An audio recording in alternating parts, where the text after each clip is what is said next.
Hello नमस्कार good evening मेरे दोस्तों। मैं आपका भाई आपका दोस्त अपने इस यूट्यूब चैनल पर आप सभी का फिर से स्वागत करता हूं और अपने उसी मोटिवेशनल कोट के साथ कि ना रुकूंगा ना झुकूंगा, सिर्फ करके ही दिखाऊंगा। आज का हमारा ये जो टॉपिक चलने वाला है साथियों, इसमें हम देखेंगे फ्रेजल वर्ब के अंदर एक्सरसाइज। देखिएगा, इससे पहले मैं आप लोगों को 7 फ्रेजल वर्ब करवा चुका और वो थी कौन सी।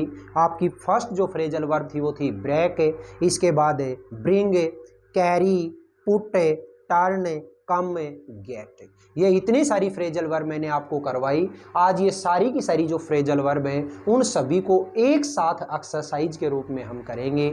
आप देखिएगा, अगर ये एक्सरसाइज आपने बहुत शानदार तरीके से कर ली तो आने वाली एग्जाम के अंदर एक सिंगल क्वेश्चन भी आपका गलत नहीं होगा। तो देखिए, सबसे फर्स्ट जो पहला मेरा क्वेश्चन है, ये क्वेश्चन क्या है? द कार, फिर ब्लैंक ऑन द वे और ब्रैकेट में दे दिया ब्रेक। देखिएगा साथियों, जब भी मतलब ये ब्रेक का आता है तो उस ब्रेक के अंदर मैंने लिखवाई हुई जो 8-7 फ्रेजल वर्ब हैं वो सारी की सारी आपके दिमाग में घूमनी चाहिए। और देखिए, यहाँ पे किसका जिक्र हुआ? कार का। ऑन द वे मतलब रास्ते पे, तो कार क्या है? ऑन द वे खराब हो गई होगी। तो खराब होना के लिए ब्रेक के लिए सोचिएगा कौन सी होती है? Break down. ब्रेक डाउन का मतलब ही क्या होता है? मशीनरी का खराब हो जाना, या फिर दुख से टूट जाना, या फिर अचानक रुक जाना। तो यहाँ पे हम कौन सा भरेंगे अब? ब्रेक डाउन वाला। तो ये लीजिए, द कार ब्रोक डाउन। ठीक है, ऑन द वे, कार रास्ते में ही खराब हो गई। नेक्स्ट है द प्रिजनर, फिर ब्लैंक फ्रॉम द जेल और ब्रैकेट में है ब्रेक। देखिएगा, प्रिजनर मतलब कैदी और फ्रॉम द जेल यानी जेल से, तो जेल से भाग गया। अब ब्रेक के अंदर आप याद करो, ब्रेक अवे लिखवाया था और ब्रेक अवे का मतलब ही क्या होता है? जेल से भाग जाना या फिर छुड़ा कर भाग जाना। तो यहाँ पे अब किसका भरोगे आप? ब्रेक अवे का, यानी कि ब्रोक अवे। ठीक है, the prisoner broke away from the jail. Prisoner jail से छुड़ा कर भाग गया। नेक्स्ट देखो, Indira was the only child in the Nehru family. Indira Nehru family की एकमात्र संतान थी। सो शी वॉज, फिर blank with lots of care and affection. इसलिए उसे लॉट्स ऑफ केयर और अफेक्शन के साथ पाला गया, बड़े लाड और प्यार से पाला गया। और पालन करना, लालन पालन करना के लिए कौन सी फ्रेजल वर्ब लिखवाई थी ब्रिंग के अंदर? याद करो, ब्रिंग अप। ब्रिंग अप का मतलब ही क्या होता है? लालन पालन करना या पालन पोषण करना। तो यहाँ पे अब लगा दो, so she was brought up with lots of care and affection. इसलिए उसका लालन पालन बड़े ही चाव से, बड़े ही लाड और प्यार से किया गया। नेक्स्ट देखो, दिस पब्लिशर इज, फिर ब्लैंक गुड नोवेल। देखिएगा, पब्लिशर की बात हो रही है। पब्लिशर कौन होता है? पब्लिश करने वाला। गुड नोवेल, अच्छे नोवेल को। तो देखिएगा, पब्लिश करने के लिए कौन सी फ्रेजल वर्ब लिखवाई थी आपको मैंने? Bring out. ब्रिंग आउट का मतलब क्या होता है? पब्लिश करना।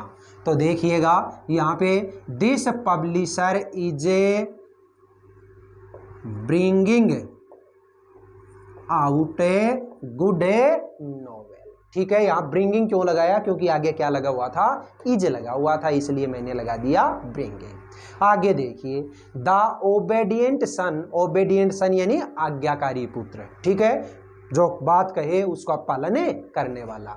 देखिए, every instruction of his father, अपने पिता की हर इंस्ट्रक्शन की आज्ञा का पालन करता है। तो देखिए यहाँ पे क्या लिख रखा है ब्रैकेट के अंदर?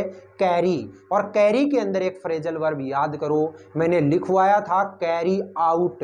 कैरी आउट का मतलब ही क्या होता है? आज्ञा का पालन करना या निर्देशों का पालन करना। तो देखिए यहाँ पे, the obedient son carries out every instruction of his father. Obedient son अपने पापा की हर इंस्ट्रक्शन का पालन करता है। नेक्स्ट है, her brilliant labour helped her. Her brilliant labour helped her the trophy. देखो किसका जिक्र हुआ है, ट्रॉफी का, और ट्रॉफी तो भाई जीती जाती है। अब जीती जाती है तो आप कैरी के अंदर याद करो, जीतना के लिए मैंने क्या फ्रेजल वर्ब लिखवाई थी, याद करिएगा, कैरी ऑफ। कैरी ऑफ का मतलब क्या होता है, एक तो स्थगित करना और एक जीतना। तो यहाँ पे अब हमें क्या भरना है, कैरी ऑफ। तो her brilliant labour helped her carried off the trophy. उसके ब्रिलियंट लेबर ने उसे ट्रॉफी जीतने में मदद की। नेक्स्ट देखिएगा, द मैरिज, फिर ब्लैंक, वेल और ब्रैकेट में है कम। देखिए किसका जिक्र हुआ, मैरिज का, वेल मतलब अच्छे से, तो यानी शादी अच्छे से संपन्न हो गई। तो संपन्न होना के लिए याद करो कम के अंदर क्या लिखवाया था, एक वर्ड था कम ऑफ, ओ डबल एफ, और कम ऑफ का मतलब ही क्या होता है, संपन्न होना। तो ले लीजिए, the marriage came off a well, शादी अच्छे से संपन्न हो गई। नेक्स्ट है, he did not go to school, वह स्कूल नहीं गया, एंड केप्ट फिर blank all day long get. अरे स्कूल नहीं गए तो क्या किया, इधर उधर घूमता रहा। और याद करो मैंने गेट के अंदर एक वर्ड लिखवाया था, गेट अबाउट। गेट अबाउट का मतलब ही क्या होता है, इधर उधर घूमना। तो ये लीजिएगा, he did not go to school and kept getting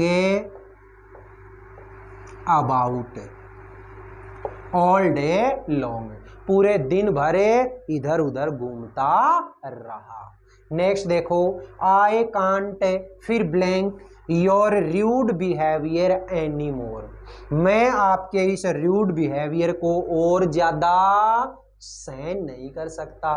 और सहन करने के लिए पुट के अंदर बताओ कौन सी फ्रेजल वर्ब लिखवाई थी, पुट अप विद।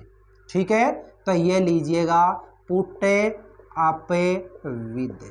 ठीक है, I can't put up with your rude behaviour any more, मैं और ज्यादा आपके इस रूड बिहेवियर को सहने नहीं कर सकता। नेक्स्ट देखो, after a lot of request, बहुत अधिक रिक्वेस्ट के बाद द टेलीविजन वॉज, टेलीविजन को क्या किया गया भाई, या तो बंद किया गया या चालू किया गया। अब मैंने टर्न के अंदर आपको वर्ड लिखवाया था, याद करो, और टर्न के साथ लिखवाया था टर्न ऑन।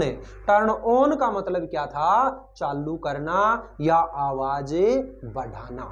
तो देखिए यहाँ पे क्या हो गया, the television was turned on. ठीक है, टेलीविजन को चालू किया गया।